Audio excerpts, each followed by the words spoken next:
ಓಡಿ ಹೋಗಿದ್ದಕ್ಕೆ ಸ್ವಂತ ಮಗಳನ್ನೇ ಕೊಂದ ಅಪ್ಪ.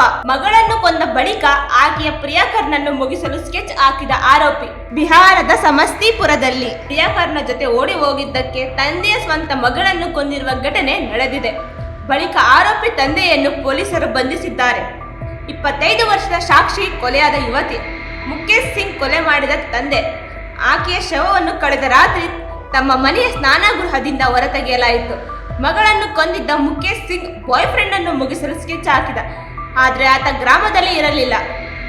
ಸಾಕ್ಷಿ ಎಂಬ ಯುವತಿ ತನ್ನ ಕಾಲೇಜಿನಲ್ಲಿ ಓದುತ್ತಿದ್ದ ಯುವಕನೊಂದಿಗೆ ದೆಹಲಿಗೆ ಓಡಿ ಹೋಗಿದ್ದಳು. ಈ ವಿಷಯವನ್ನು ಕೊಲೆಯಾದ ಸಾಕ್ಷಿ ಅವರ ಚಿಕ್ಕಪ್ಪ ವಿಪಿನ್ ಕುಮಾರ್ ತಿಳಿಸಿದರು. ನಿವೃತ್ತ ಸೇನಾಧಿಕಾರಿಯಾದ ಆರೋಪಿ ಮುಖೇಶ್ ಸಿಂಗ್ ಏಪ್ರಿಲ್ 7ರಂದು ತನ್ನ ಮಗಳನ್ನು ಮನೆಗೆ ಬರುವಂತೆ ಮನವೊಲಿಸಿದ್ದ. ಮನೆಗೆ ಬಂದ ಒಂದೆರಡು ದಿನಗಳಲ್ಲೇ ಮಗಳು ಮತ್ತೆ ಕಾಣೆಯಾದಳು. ಈ ಸಂಬಂಧ ಪೊಲೀಸ್ ಠಾಣೆಯಲ್ಲಿ ನಾಪತ್ತೆ ಪ್ರಕರಣ ದಾಖಲಿಸಿದರು. ಸಾಕ್ಷಿಯವರ ತಾಯಿಯನ್ನು ವಿಚಾರಿಸಿದಾಗ ಅವಳು ಮತ್ತೆ ತನ್ನ ಪ್ರಿಯಕರನೊಂದಿಗೆ ಓಡಿ ಹೋಗಿರಬಹುದು ಎಂದು ತಿಳಿಸಿದಳು. ಇದರಿಂದ ಅನುಮಾನಗೊಂಡ ಪೊಲೀಸರು ಪ್ರಕರಣ ದಾಖಲಿಸಿಕೊಂಡು ತನಿಖೆ ಮುಂದುವರಿಸಿದರು. ತನಿಖೆ ಭಾಗವಾಗಿ ಮನೆಯನ್ನು ಪರಿಶೀಲಿಸಿದಾಗ ಬೀಗ ಹಾಕಿದ್ದ ಸ್ನಾನಗೃಹದಿಂದ ದುರ್ವಾಸನೆ ಬರುತ್ತಿರುವುದನ್ನು ಗಮನಿಸಿದರು. ಬೀಗ ತೆಗೆದಾಗ ರಕ್ತದ ಮಡುವಿನಲ್ಲಿ ಮಗಳ ಶವ ಬಿದ್ದಿತ್ತು. ಈ ಕುರಿತು ಆರೋಪಿ ತಂದೆ ಮುಖೇಶ್ ಕುಮಾರ್ನನ್ನು ವಿಚಾರಣೆಗೆ ಒಳಪಡಿಸಿದಾಗ ತಪ್ಪನ್ನೊಪ್ಪಿಕೊಂಡಿದ್ದಾನೆ.